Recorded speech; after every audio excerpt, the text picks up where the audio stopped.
How does a man with no ID and no transportation get from upstate New York to Northern California? It's more than 4,500 kilometers as the crow flies. But that is the mystery officials are trying to solve after a missing Toronto firefighter turned up in Sacramento 6 days after disappearing while skiing near Lake Placid. Now to the latest on a mysterious case doesn't appear to be anywhere close to being solved. Investigators are still trying to figure out how a skier who claims he got caught in a snowstorm in New York ended up in California. New York State Police have interviewed the skier who disappeared from Whiteface Mountain and ended up across the country, but we still don't know what happened.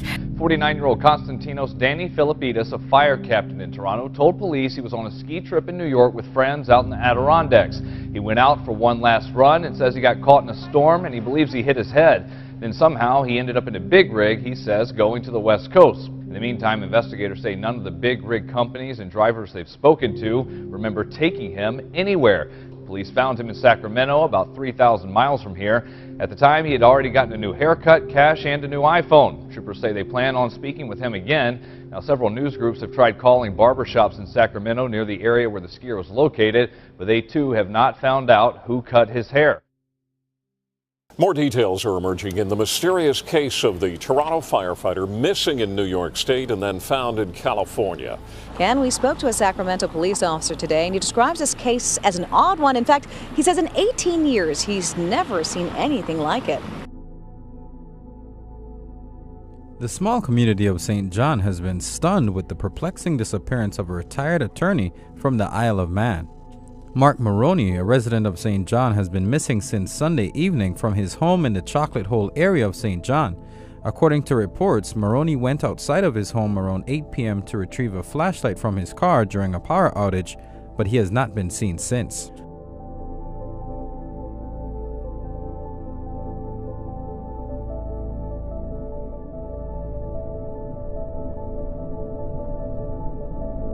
The Virgin Islands Police Department discovered the deceased body of an older man in a steep, heavily wooded area of St. John at about 3:55 p.m. on Friday, the 23rd of February. The body was clothed in a pants type similar to that of missing St. John resident Mark Maroney.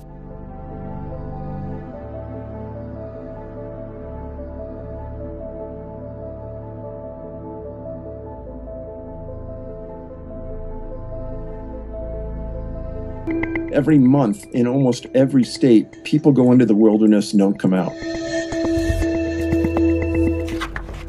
Stories like that are what fueled David Paulides. Forever rifling newspaper archives and badgering federal agencies for public records, he's discovered more than 400 cases of people who wandered into the wilderness but never came back. There are so many missing kids in Oregon, it's ridiculous. Accounts of children, people, vanishing, seemingly swallowed up by the many endless forests across America, or even later found in ways that defy logic.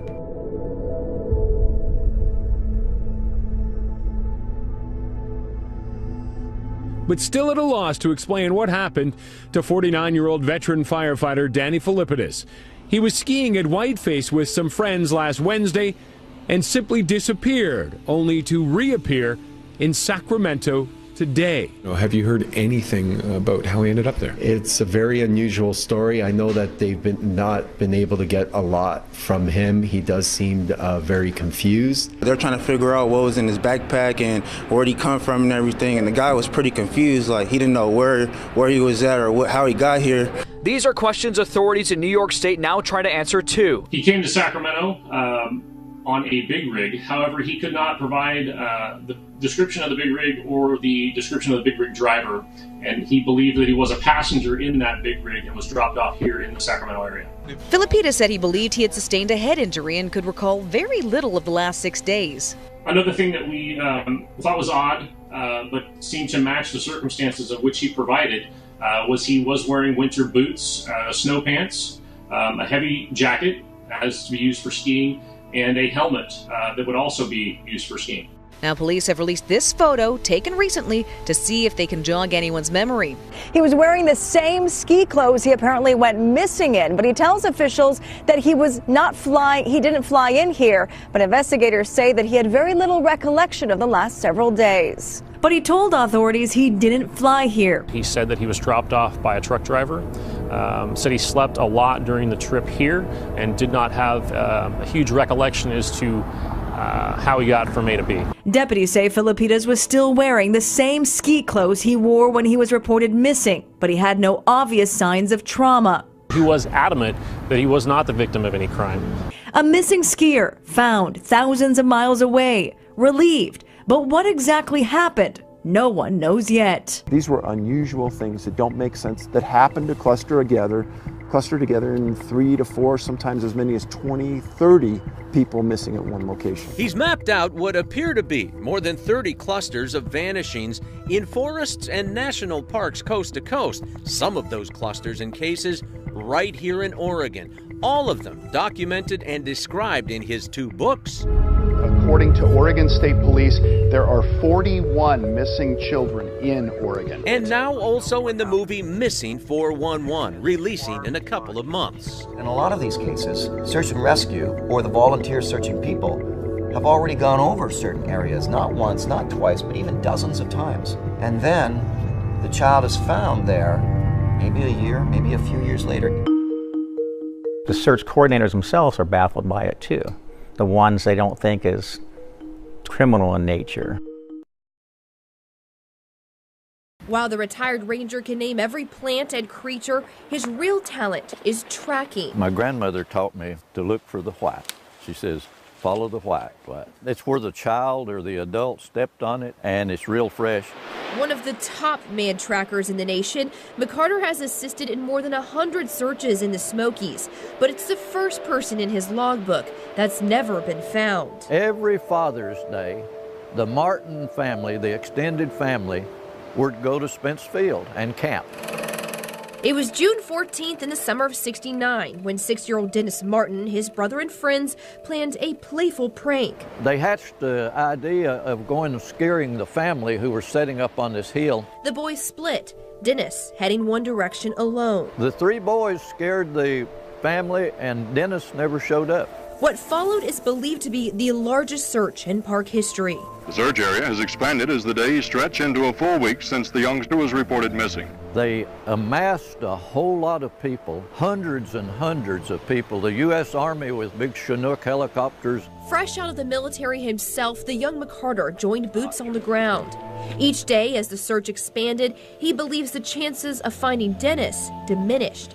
It messed up all the tracks. If you're a tracker, that's the worst thing for you to do. Nature created its own complications. And then it come this terrible rain, pouring and pouring and pouring.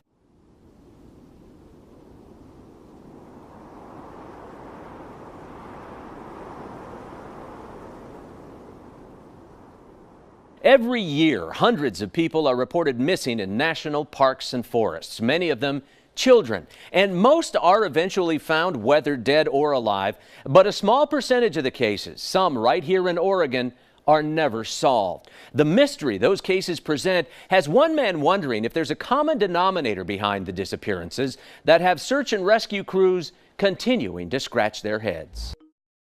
Once a cop, Politis got hooked on the inexplicable, intriguing, and mysterious missing persons cases only after a government employee knocked on the door of his hotel near Park Service land and confided in him, sharing stories about people disappearing at national parks like Crater Lake and Yosemite. The ranger described to me, if you were standing straight up and you just had your shirt or just had your pants on and you melted directly into your pants, that's what it looked like to him.